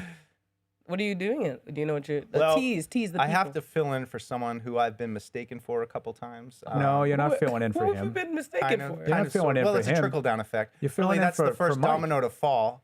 Was Scott Zolak taking a vacation apparently this week. That's a good point. That's what's going on. The sound drops today. But I thought if I just put the glasses on and I had like, you know, because I have gotten mistaken for Zoe at least 4 times. I want to say. think it's the shape of your head. No, it is the big round head. It's literally for it's sure. that. There's no. Zoe feature. hates me. Zoe's like, he's not 6'4", and Right. I'm like, or 6'5". Zoe's probably 6'5". Zoe's a big guy. Zoe's a big guy. I'm not that big, but sometimes people look at me like, Lil Zoe. They'll yell Little at me, and Zoe. I'll be like, what? Little Zoe. Wow. I'm a grown man. Right. Put some respect on Deuce's name. That's all right. All right. Well, I see Pat on the line. I don't know where Pat is. Agawam. Oh. Okay, I didn't know which. It could have been any Pat. It's just Pat. You're right. Hi, Pat. I don't know for sure. Are you? Hey, how you going? I'm calling from Australia. No, Oh, a it's not. different Pat. The Hey, language mate. barrier, I don't know, you know. How you going, guys? Anyway, I just wanted to say, like, awesome win. Great 2 weeks in a row. It's great to get back to the old Patriots football from like 5 years ago. And just love what you guys do. I've been listening. The first episode I actually listened to was the accent off, which was Oh, jeez. yeah, Sorry. yeah. Baptism. Sorry about that. I was in from day one. Yeah, but yeah, It's awesome. not our most politically correct Right. segment. You guys. The accent off. Yeah, it was a bit touchy there, but that's Yeah. all right. And yeah, Merry Christmas, guys, and Happy New Year. Happy New Year. Thanks, Pat. Same to you, Pat. Yeah, Patriots fans, if you just know, there's just a lot of giddiness today. Yeah. You know? Yeah. Well, it's the it's kind of like the time to enjoy it a little bit because once the playoffs arrive a week from tomorrow, It'll get that you serious start again. to get stressed, and Mhm. you know it's all on the line, and the players, not us, but the players feel like the intensity rise up. I mean, Absolutely. I've only been here for 2 playoff games, but I have heard in my time that playoff week the intensity. One of them was even picks up. competitive. One of them was competitive, almost briefly. So this is I get it, but you come out of these games like just don't get hurt, don't have something that's going to change the course of the season. Get the win, get out of there, and they did that, but they did that in a dominating fashion. So I get why they're enjoying it, and they got another hopefully week to enjoy it, and maybe if Philadelphia pulls this thing out, they'll have some time to just get some rest. I just think that'd be so huge tonight if Philly can pull this out, and they just don't feel the pressure of, all right, we got to kind of manage things. And like I said, with Milton Williams, like, man, maybe we'd like to sit him, but he's got to go because we have to get this win. It'd just be great to take a little bit of pressure off if Philadelphia can get this win tonight. We'll see. Absolutely. We shall see. We're still watching. Ron in New York. Hi, Ron. Hey, good afternoon, guys. Thank you for taking the call. Thanks, Ron. I just wanted a couple of questions. One, I think you were just touching on it. If Philadelphia wins, maybe arrest some of the guys that are nicked up. But if we do have to play, what's your take on, like Will Campbell and Milton Williams. Are you for getting those guys fully healthy and maybe sitting them again next week, considering they've managed to get by without him? Vidarian Lowe, though it pains me to say it because I was horribly wrong all last year, he has played admirably well. I'll give him credit where it's due, and I'm man enough to say I was wrong for sure. He's done a nice job filling in. But and like with Spillane, I haven't heard anything come out of Foxborough. They've been pretty easygoing, giving hints and information, and I haven't heard much on Spillane. So I wanted to see if you have any info because they've been declaring him out immediately. Yeah, they have been pretty open about that. That's the one that scares me because of that. Me too. And then ultimately today, when you guys were watching, what did you see from Marcus Jones? And do you think he's going to be good to go, or do you think that's something we need to watch moving forward? Question. I'll take it off the I air. thought he played regular today. I don't know if his snap count was all that high, but the Jets don't really have a lot of receivers. But I saw him make a couple of tackles. He was back for the punts again. Now he did have some fair catches again today. Yeah, he played 24 defensive snaps, which is 38%. 38 was the total. Low again for his total, but I think he's probably getting closer to normal. Yeah, I mean you're getting guys like Jennings, but they put everybody in. So I mean Braden Swinson got 26 defensive snaps. I mean some of these guys I didn't even realize were in the game really. Yeah, that was as things were winding down. Was late. Yeah, that was late in the game. Those guys went in, but still they were able to get a lot of guys snaps and. Yeah, and just like I might be a little picky here, but the Patriots, I think, will have to play next week for seeding regardless. I think they would fall behind Jacksonville if they were to lose in Jacksonville or to win. And I don't think you want to be dropping down. I think, again, if it's about a guy being not healthy enough to play, I'm not suggesting that he plays.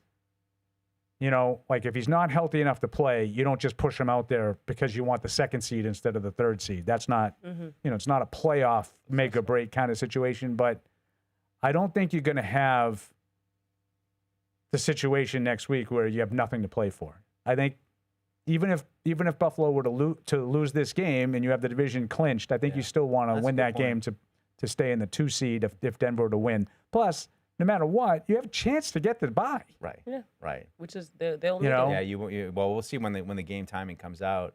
But like you said, I mean, I think they're probably going to line those games up because Denver plays the Chargers, so that game has to be in the 4:00 window. It'll be probably a 4:25 game. Yeah. My guess is the Patriots are going to be in a 4:25 window. Yeah. Red zone that one. Here against Miami. Sorry, we get to watch the early game. Yeah, exactly. That's true. Always look on the bright side. Silver lining. There's no bright side to that. I mean, other than you're still playing for the number 1 seed. That's the bright side. Right. Yeah, you sleep in a little bit. Well, can we go to break? No, we cannot go to break. Okay. Can't go. There's no breaks allowed there's here. no breaks. No. So no heat, no breaks. No heat, no breaks. We're going all the way through. Yeah, it'll more be playoff talk. What's that? Is it more playoff talk? More playoff talk. Yeah, I mean, like I said, I don't think it really matters all that much. I mean, you're getting a lot of calls about who do you want to face and all that kind of stuff, and we'll just see. I just think the teams are so similar in my mind. I don't really care. Like every team, I can tell you why they could win and why they could lose. And matter of fact, people have done that. Yeah. But I like Houston. I mean, I like the way that they're seeming to put it all together and come together, and they seem pretty healthy. And to me, watching them again yesterday was just those disruptive edges. You can see how important that is to a defense. Something I think the Patriots defense could use a little injection of next season. It's just, I mean, you saw what he did to Josh Allen, and I mean, it's just chaos. Where I don't know how many times did they sack him a couple of weeks ago? I mean, 8 times. So yeah, I think Houston and the Chargers are very, very similar. Now, I think the Chargers' health and the offensive line to me is a big mitigating factor. Yeah. But then again, the Patriots really don't get after the passer all that well. Right. So yeah, you don't know if you could really take advantage of it. But it's like it always is with the quarterback. How does the quarterback play? Quarterback play Superman. You got everyone just got tripped up on this play. Yeah. What do you got? Any emails? No, I don't know emails. So I'm look on the internet, see what's going on. Let's see what the locker room What do you think the call should now. be on that play, Mike? Buffalo's covering a punt against Philadelphia. This guy looks like he trips the gunner coming down. The gunner then knocks over the punt returner. A flag comes out. I don't know if this flag is on the gunner for hitting the returner or the guy the vice guy tripping the gunner, which I think it should have been called tripping on Philadelphia, but I think they called it on the Bills for running into the return man. Yeah. In any regard, Philly still leading that game 7-0, about 11 minutes to go in the half. And, Buffalo moving the ball a lot, but not being able to score once they get into Eagles territory. They had a fumble that took points off the board on one of them, and then a holding call just sort of set them back on another one. Holding call, Mike. Bills, holding. They lead the league, I think. They lead the league. Mike Vrabel taught me. Good stat. That was my red zone update. Yeah, that was great. I'm scrolling through Twitter. You got to give me a little bit of I'm slack looking on this one. This one's relevant. Great. No, right? this is actually helpful. This too. one's relevant. We have nothing else to talk about with the Jets. That game matters to the Patriots. Right. The Patriots can get a hat and T-shirt if the Eagles do we stay ultimately around prevail. and wait till the end of that game? Hang out in the lobby. You can do whatever it is you like. Kidding. He's going home. I will be home. Like overtime. Homeward bound. They'd like us to prep the locker room, get the champagne on ice. Exactly. You got to put the tarp. You got to put the tarp up over the stuff. Protect the valuables. Right. Get the goggles. Cover the TVs. That giant shaking machine. But I could very well be asleep by the time that happens. I believe that. That's very acceptable. Well, it's a good game tonight to watch. I mean, it's coming down. I mean, you said the Ravens and Steelers going to play. I mean, that's kind of an old classic matchup for the division title. So some of my these guess games, is that'll be the night game next week. Yeah, Denver and New England. Yeah, there's two winning in, losing out, and that's Tampa, Carolina, Baltimore, Pittsburgh, and I would think the Baltimore-Pittsburgh game nationally is the far more intriguing matchup. Yeah. So I don't know if they've made any official announcements on that, but that would be my guess. The Sunday night game next week, probably you're looking at Baltimore at Pittsburgh for the division. Winner in, loser out. That'd be interesting to watch. Do you think Lamar Jackson looks up to par in that, though? Yeah. After last week, be interesting to see if this is a Derrick Henry on week or an off week. Right. That's a rotation. Depending on what the snaps were, right? It's a rotation. And then in the NFC, is it just basically Tampa and Carolina? Tampa and Carolina, the winner is in, the loser is out. I'm rooting for Tampa to win, which would mean they win the division with a losing record, because that's a terrible division. How that worked, right?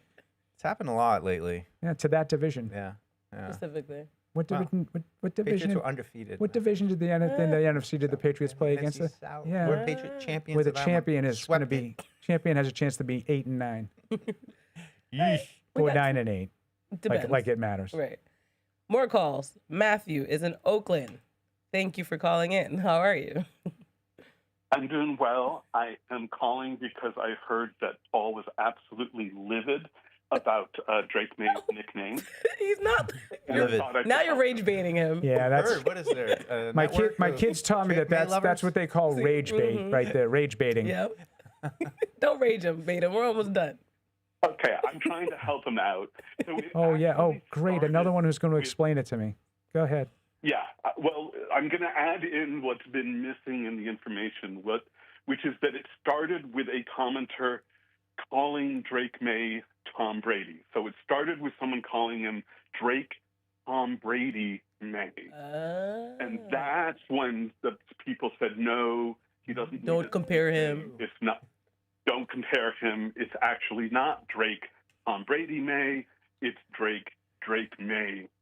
Does that actually justify it to you, though? It makes more sense. I kind of like that one better. It makes more sense the way Matthew just explained it. It does. I still don't like it, but it makes more sense. We're getting there. Matthew, you may have done something. That's why they said it, because someone compared it to Tom Brady, and you're like, no. That makes more sense. Thank you, Matthew, for adding some context. I appreciate it. You're welcome. That's the only sense. And I'm being as genuine with that as I could possibly be. That makes sense. Okay. Bye-bye. Thank you. I hope he didn't just make that up. I mean, yeah, I guess I should fact check. I do think that makes a little more sense. Right. Someone said it's Drake, Tom Brady, Maye, and they said, no. He don't need those comparisons to stinking Tom Brady. It's Drake, Maye. Yeah. That makes more sense to me. Yeah. I like it. Still new need dynasty, a nickname. new name. All right, Marty in Maine. Marty. 1.21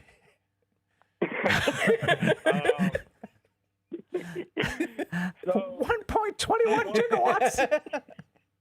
The flux capacitor. Jets game was great, and now I'm watching the Bills game, and I'm rooting for the Bills to lose so the Pats can clinch. Sure. But if the Bills lose, they've got a good chance of dropping to the 7th spot, and I do not want the Bills coming to Gillette. So I do not believe that. Do the math, Paul. I do not believe that there's a good chance of that happening. The Bills would still be ahead of the Chargers, and I think that's how that would unfold. A picture on our that's screen. a big relief. Yeah. That's why I call, because that's a huge relief. Thank you. Thank you, Marty. All right. Thanks. It's really complicated, all the formulas. Yeah, It's a really complicated It's a proposal. lot of reading. And I really didn't Seriously. understand it. As Ralph Wilson leaning once into told the me. playoff machine calculator. And I got it. getting a little something like this. Yeah, he actually I is. got it And for, it's I got funny it 'cause for you you can't right see the here. screen. So I'm going to give an Eagles win in that game. Let's do that. And I'm going to switch ahead to Week 18, and I'm going to give a Chargers win. See, here's the thing: is that the Chargers win makes it irrelevant because the Patriots would then be the number 1 seed. Right. You understand what I'm saying? So that's why I say there's almost no chance that the Patriots can play a 7-seed Buffalo. Yeah. Because the Chargers' loss would keep them behind the Bills. Correct. Okay. Nice. Yeah. Right? And all the Bills would have to do is beat the Jets Yeah. Nice. at home. Don't you like it I when they think just that's tell you doable. who's playing where and you don't really have to think about That's it? what the playoff predictor does, Yeah. guy. Shout out to the internet. It's a machine. All So right.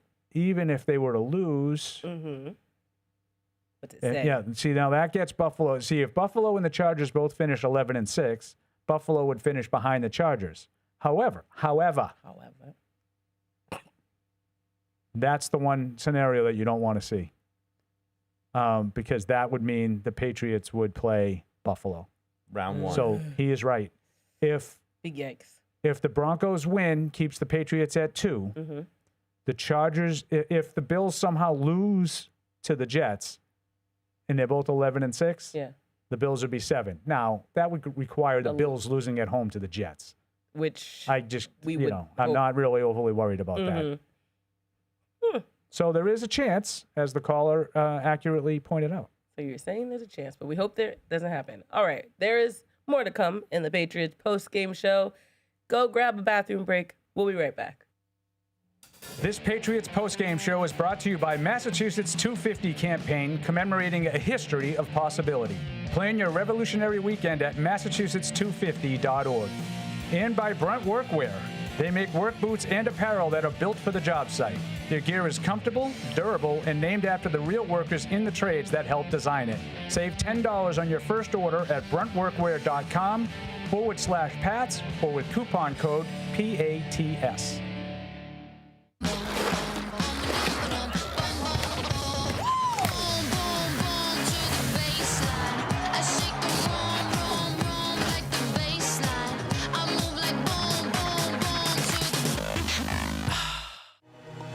The future with AI will twist and turn. Cisco is the critical infrastructure for the AI era, clearing your path to wide open possibility. Cisco. It ain't my dad's razor, Dad. Hey, watch it. It's from Gillette Labs. This green bar releases trapped hairs from my face. Game changer. While the Flex, this contours to it. So the 5 blades can get virtually every hair in one stroke. For the ultimate Gillette shaving experience. The best a man can get is Gillette Labs. Let there be ideas too big to stay ideas, and the software to make them soar. Let there be anything. Autodesk.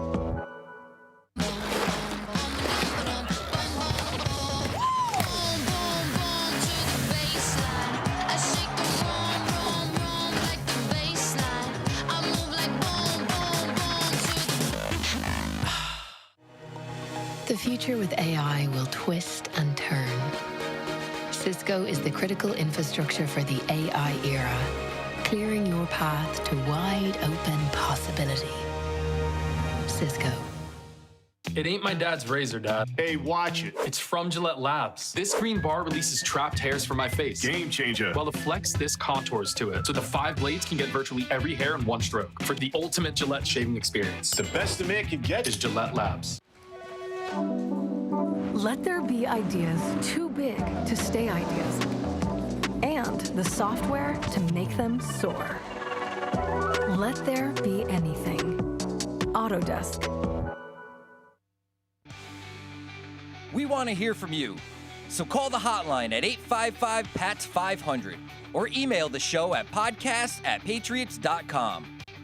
Now, back to the Patriots Postgame Show presented by DraftKings. Welcome back into the show. I sent it over to Bob the Builder. That's right. Mike It's time Dussault. now for Building the Next Legacy, presented by Autodesk, the official design and make platform for the New England Patriots. Autodesk Construction Cloud is a platform trusted by contractors, owners, and our New England Patriots to design and build the next legacy. And that's what it's been all about this year, guys, building the next legacy for these Patriots. And today I'm going with Raandre Stevenson as the piece to build off of from this game. I just thought he was excellent, contributing in all different phases. He's such a valuable piece. Patriots in the middle of the season when he got hurt kind of had to hold the fort a little bit with Travion Henderson, had a bunch of injuries trying to get through that point in time. And now that Raandre is coming back and rounding into form, I think it's the perfect time of year, perfect kind of back you need to win in the playoffs. He can pass protect, as we talked to him last week on the post-game show. So he is the player to build off of. Drake Maye got it last week. Can't go back to him again. But Raandre Stevenson, performance like this in the playoff really could help them win a game. Take some pressure off of Henderson, get that 1-2 punch going. Henderson with the big plays. Raandre keeping the chains moving. So Raandre Stevenson is your Autodesk Building the Next Legacy player of the game. I like it, Deuce. Good pick. Well Thanks, Paul. done. All right, stick around. We'll be right back. This Patriots post-game show is brought to you by Pepsi. Game day is here, so stock up now. Grab a refreshing Pepsi Zero Sugar 12-pack now because tailgating deserves better. And by Tostitos. Football fans know traditions matter. They are what inspires us to make our masa and Tostitos the traditional way, starting with whole corn kernels. Discover your next tradition this football season. Head to the store, grab your Tostitos team bag, and scan the code for a chance to score an epic experience with the Patriots. Tostitos, tradition matters.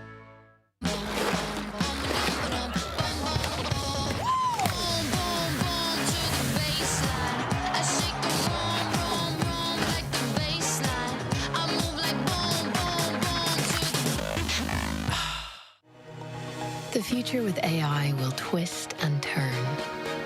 Cisco is the critical infrastructure for the AI era, clearing your path to wide open possibility. Cisco. It ain't my dad's razor, Dad. Hey, watch it. It's from Gillette Labs. This green bar releases trapped hairs from my face. Game changer. While the Flex, this contours to it. So the 5 blades can get virtually every hair in one stroke. For the ultimate Gillette shaving experience. The best a man can get is Gillette Labs.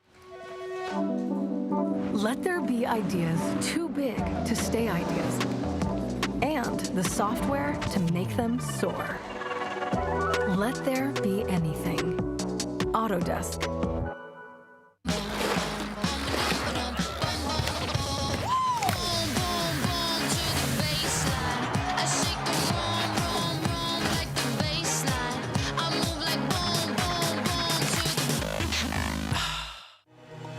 The future with AI will twist and turn. Cisco is the critical infrastructure for the AI era, clearing your path to wide open possibility. Cisco. It ain't my dad's razor, Dad. Hey, watch it. It's from Gillette Labs. This green bar releases trapped hairs from my face. Game changer. While the Flex, this contours to it. So the 5 blades can get virtually every hair in one stroke. For the ultimate Gillette shaving experience. The best a man can get is Gillette Labs. Let there be ideas too big to stay ideas, and the software to make them soar. Let there be anything. Autodesk. We want to hear from you. So call the hotline at 855-PATS-500 or email the show at podcast@patriots.com. Now, back to the Patriots Postgame Show presented by DraftKings. Welcome back into the show. It's that time where we are fully stocked with people. Matt Smith, Paul Perillo. Perillo. Can't even speak. Mike Dussault, I'm Kwani Lunis. Thanks for sticking with us despite the delusion, as you can see here. But Matt, you've been listening to the sound for us. Yeah, What's so going on? let's get right to it, Kwani. Yes. I think a very businesslike and professional Mike Vrabel, happy after the Patriots won their game today against the New York Jets. Let's hear from the coach. 8-0 on the road. I know. this How about season. that? Yeah. How about that? Can I just talk about what's led to that and what you've seen from your team?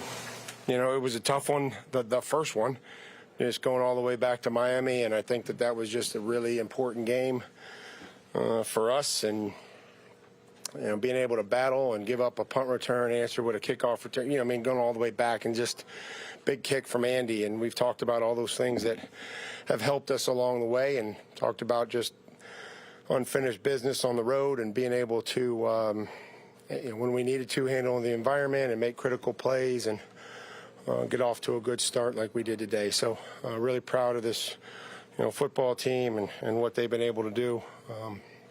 You know, anytime you travel, it's difficult. So. How important was it for you guys to kind of come up with that precision on both sides of the football early and kind of put your foot on the gas? I mean, I think hopefully we can continue to improve as the season goes on. We're pretty far into it, but being able to still practice and focus on details and coach actions and not results, and you know, try to be able to, you know, translate the things that we do well in practice that when they show up in the games, or vice versa, or you know, maybe things that we weren't really good at in practice that, you know, maybe we weren't really good at in the game, and we can continue to coach those things, but really focused on trying to improve late in the year. You know, I'm just happy that everybody was able to play, and you know, we did get a lot of, you know, really good efforts early on in the precision and complementary football and all the great things that we need. Mike, when you know that What does it say about your team dealing with the amount of injuries that you are, that you were able to win? I mean, I think from the get-go, we've tried to focus on having everybody that's here prepare as a starter, coach them the same, make sure that everybody knows that when you come in there in the meeting room during the week, that at any point in time up until Saturday or before 4 o'clock, that you could be elevated or signed. And you know, we didn't really have to do that much during the beginning part of the season. And then all of a sudden, you know, our depth got tested, and so I think it was really important for this week for guys to step up, and what Josh and the offensive staff were able to do with managing guys and different personnel groups and using everybody, you know, was really good. And you know what Zach and the defense has been able to do with some guys out, and then obviously what Jeremy and Tom are able to do with all the moving parts on special teams. So I appreciate every single one of those coaches that help us help our players get ready for the games. Mike, when you describe that adjustment, what kind of traits does that highlight for you? Is it the toughness, the flexibility, the versatility? Well, I think you have to be all those. You have to be able to adapt and be able to adjust. And the players that can play more than one position, you know, we have to be able to ask them to do that. Preparation. You know, just understanding that some of these guys are practicing the entire year and don't get a chance to play. And then you want to be able to reward them when the opportunity presents itself. And there'll be some guys that took advantage of their opportunities, and you know, hopefully that'll lead to more opportunities for them. Mike, when you could process that Drake threw 5 touchdown passes to 5 different players, do you feel like you were watching the MVP of the league today? Oh, well, I certainly they don't give me a vote, but I would. There's nobody else that we want as our quarterback, or that I want as our quarterback. And so to be able to do that, and as the plays go through the progression, somebody asked me this week about progression and different things. I said, just throw to the guy that's open as soon as you work through your progression. And I think he did that, and some really good designs, but also some great execution. Footballing. All right, Matt. I had a question for you while this Great, was I hope playing. I can answer it. So Christian Barmore, we saw him and Vrabel get into it right at the half on the Fox broadcast. Did anyone ask him about They that? did ask him about it, and I thought Mike downplayed it, which wasn't included, but I'm glad you brought it up. Yeah. He just said he wanted to make sure that Christian, along with everybody else, kept their composure. Politically correct answer. Right, exactly. Sticking up for his guys, keeping his guys in check, just making sure that everybody, you know, let's keep our composure. Let's not do anything stupid. We don't need to get any flags thrown. And he was proud of the way they then handled their composure from that point on. So maybe good lesson learned there, right? Now let's go back into the post-game room and hear from the players, including the quarterback and the potential MVP, Drake Maye. Yeah, Coach said unfinished business. You know, you want to go 8-0 on the road. That'd be something that we thought would be pretty cool. You know, in this league, it's hard to win on the road, and we accomplished that today. Just proud of the guys. We came out here, started fast, and didn't stop from there. So just proud of the guys, and that was a good one to get under our belt, and we still got another week next week to get back at it. For us as a young team, to be able to go out and go on the road and win games, win tough games like Tampa, multiple tough road games in Baltimore, and come here and finish the deal and go 8-0, and now we're on to Miami. It's kind of a full circle moment, just of how far we've come, and kind of the flip side of things, this year compared to last, and how much fun we're having out there, and even had some fun last year when I was got my first action. It was still pretty fun, but I think just chose in, just try to be myself every day, and don't let anything change, and from there just trust in the Lord, and that's what's gotten us here, and try not to change that. I think we're 8-0 on the road now, so I think that's a great accomplishment for us as a team. And me personally, just putting weeks together. Every week's different. Every week's his own challenge. So the next challenge is Miami next week. We saw you carry the ball off. Who gets the ball? I don't know yet. Maybe mom, dad. I don't know. That one's definitely going to be in the house though, for sure. You hit 4,000 passing yards this season now. The only two quarterbacks to do that before you were Tom Brady and Drew Bledsoe. What's it like to kind of hit that mark and be in conversation with those two quarterbacks? Yeah, I wouldn't say I'm in conversation with them two.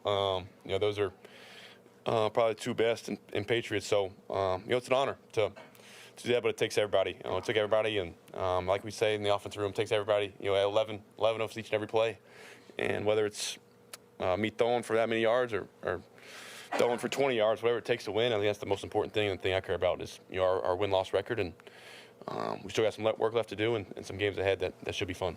How do we focus and finish? Season game, go into the last week of the season. It starts over practice. It starts over practice, and I feel like last week, you don't know, but Braves was on about finishing and having that mindset, and don't think anything's going to be given to us. You got to earn everything that you get. So we went in with that mindset.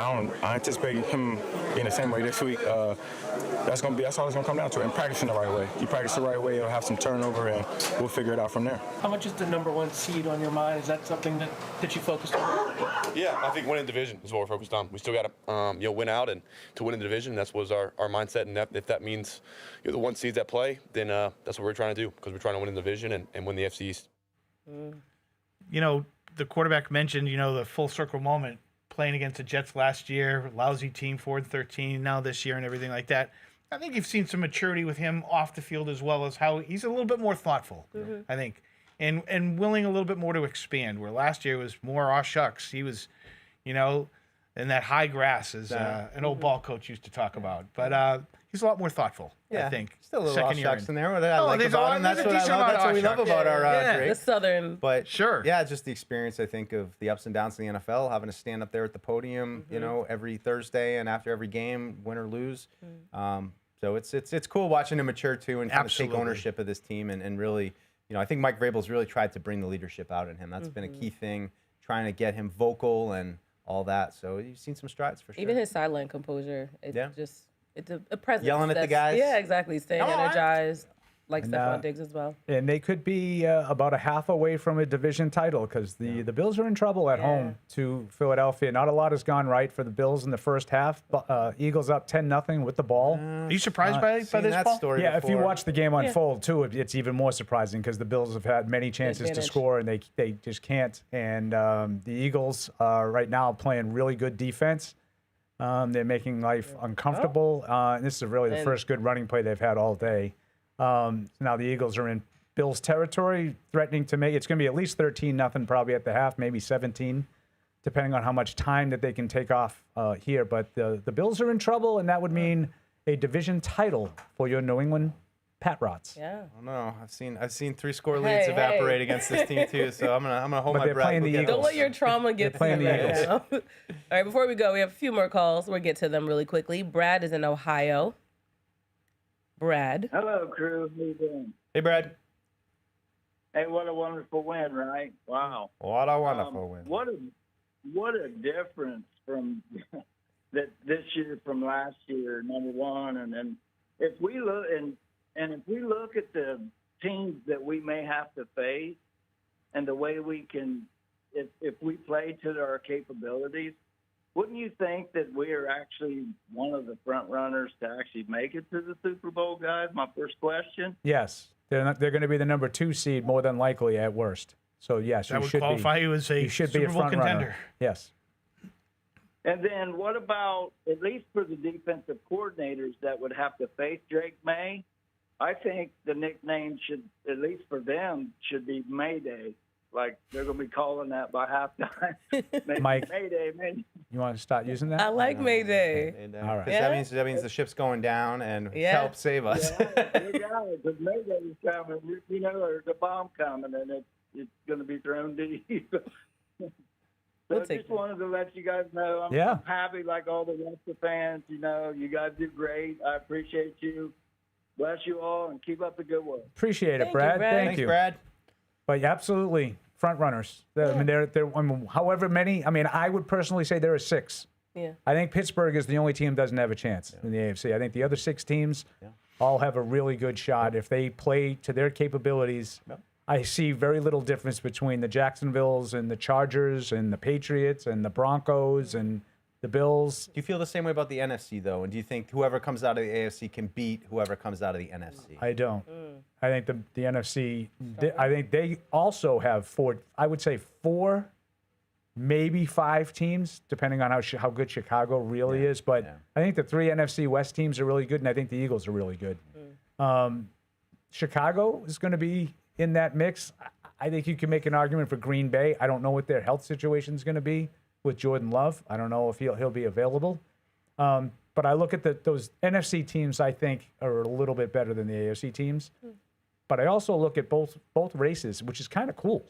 I don't really see a front runner. I see a bunch of teams that if they play, like if you get the version of the Eagles that are playing right now defensively, you're in trouble. They're going to give anybody trouble because they've been on Josh Allen in this game. They've made the Bills' offensive line, which is pretty good, look really average. Similarly, if you get the Denver Broncos team that played on Christmas night, you'd say, well, I'll take my chances with that team. Yeah, I would take my chances with this Eagles team too, but they're good in terms of their talent. I don't see a front runner. I don't see a team that is discernibly better than everybody else. I think that there's a bunch of teams that are good. I don't know if there's any really great team. Jimmy Cook going into the blue tent. That's all right. All right, last but not least. Easy for you to say. As he's coming out like tilting to one side. Seriously. He's like, my shoulders don't work no more, but Deuce says I'm okay, Matt. I got it. As long as you say it. All right, last but not least, we have Justin in Washington. Good coverage, yeah. Justin, hey final guys, thoughts. how you doing? Good. Hey, Justin. I was just wondering if you guys thought we have just entered the Efton Chisum era. I hope so. Oh. An entire era? At least until Booty comes back next week, and then maybe he might go back to the bench. Yeah. But. No hold there. Arnold Torbert, total control of this I game. was wondering how far you think we can make it in the playoffs. I think they can. I think they can go to the Super Bowl. I'm not telling you they can win it. I'm not telling you they should win it or should get there. Can they? Yeah. Yes. I think they can beat any of these teams. Yep. And after watching all these teams play, if that hasn't convinced you more so than Paul, you've been on this for a while. If you aren't convinced now that they're right there and they have just as good a chance as anybody, then we're watching the wrong game. And it's the same thing. Like they're just as good as like anybody. You watch the Patriots play, and they're eminently beatable. Correct. I watch them play, and I see the flaws just like everybody else. And then I watch the other teams play, and they have all these same flaws. Exactly. I mean, they might not be the same, the same problem, but nobody is complete. And I think the Patriots will have every opportunity to beat a Chargers team or a Jaguars team or a Texans team. Everybody's like this Houston thing. Please. Yeah. Like they all have flaws. Yep. And if you play better than they do that day, you're going to win because they're not any more talented than you. Yeah. Thank you, Justin. I think you're right. You said it before too. This is the year to do it. Yeah. Yeah, that's why like people, we keep getting these calls about the next 10 years. I don't care about the next 10 years. Right now. I don't know if these parameters are going to be in place the next 10 years. I know they're in place right now. There's no great team. Right. Yeah. And to quote the great meathead from 2 years ago. Andy Hart? No, Dan Campbell. You know, you never know when you're going to get back here. Yeah. So you never know if you're going to be in the second seed again. Right. I know Drake May's Make good. hay. I know Drake Make May's hay good. when it's haymaking But season. I don't know if the team around him is going to be good enough. I don't know if the other teams are going to be bad, like they were this year. I don't know that. Right. Next year you get catastrophic injuries in week 2, and you know your team completely changes. But yeah, opportunity. Knock Don't on let it wood. go. Correct. All right. Well, that does it for this week's edition of the Patriots Postgame Show. For Matt Smith, Paul Perillo, and Mike Dussault, I'm Kwani Lunis. Thanks for watching. We'll be back next week. Hey, this is Alex. Thanks for tuning into the show. If you really want to help us, make sure you like us on Apple Podcasts, Spotify, or wherever you get your podcasts. Also, make sure you follow us on the New England Patriots YouTube channel to see this show and everything else we do here at the Patriots. Thanks a lot.